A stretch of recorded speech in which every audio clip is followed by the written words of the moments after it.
Coach,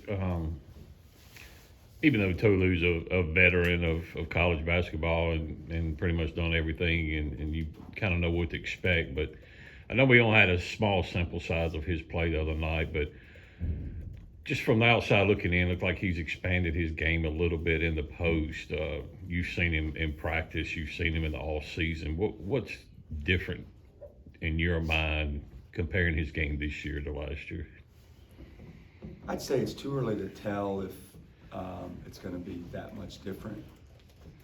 I know he's a tireless worker and he's constantly trying to, like you said, add to his game, improve his range.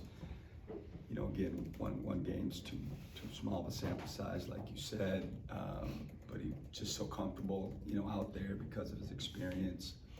Thought he showed pretty good patience for the most part to wait for the space to be cleared for him to go to work or make the appropriate pass. He had the one pass that he threw it to the other team, but other than that, I thought he was real comfortable out there. But we'll see, if he can continue to build on that and, like you said, show some expansion, of his game going forward.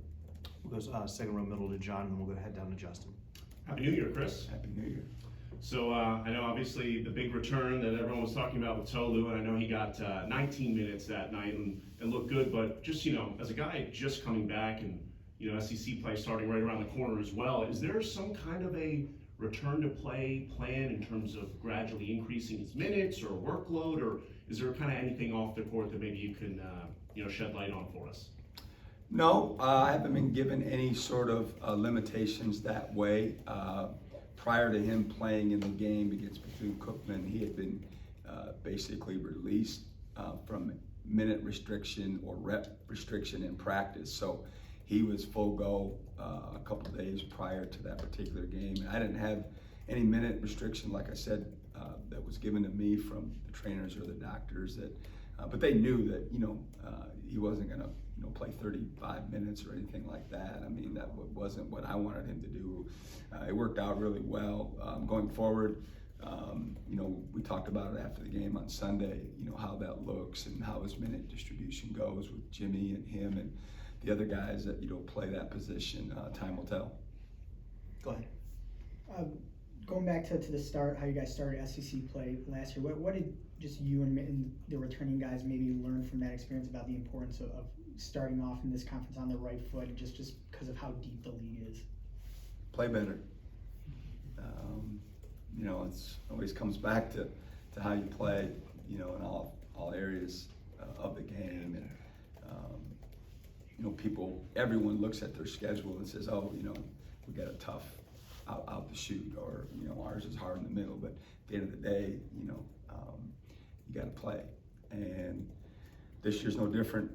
We're focused on South Carolina on the road, but certainly we understand the first 4 or 5 games, and they all look pretty menacing from where I sit. But, in terms of what we learned, I mean, again, like, everybody's good. There's so much riding on each and every game. And the way I look at it, it's just what wonderful opportunities, for our team, particularly this year's team, to have chances at big wins, and they're all over the place if you look up and down the schedule. So again, my perspective is to look at it as that. It's a challenge, obviously, but what great opportunities that we have before us. We'll go to coach's right to Benjamin and then back to Paul. Yeah, so South Carolina, a team that probably has exceeded some of the expectations set for them in the preseason. What kind of challenges is that matchup going to present for you on Saturday? Yeah, maybe in the outside world, I don't think they probably exceeded their own expectations just from being around Lamont and listening to him, at the media day, and even since then. They had the one loss is all they've had on the road against Clemson, which I'm assuming is a rivalry game for them, and otherwise they have an unblemished record, and they're a really good basketball team. They've added some key pieces to their team through the portal. Seems like they're meshing very well. The thing that jumps out to me right away is just how well and how many guys can shoot the three. I mean, they have 5 guys on the floor for the most part that all shoot the three, and they shoot it, pretty proficiently.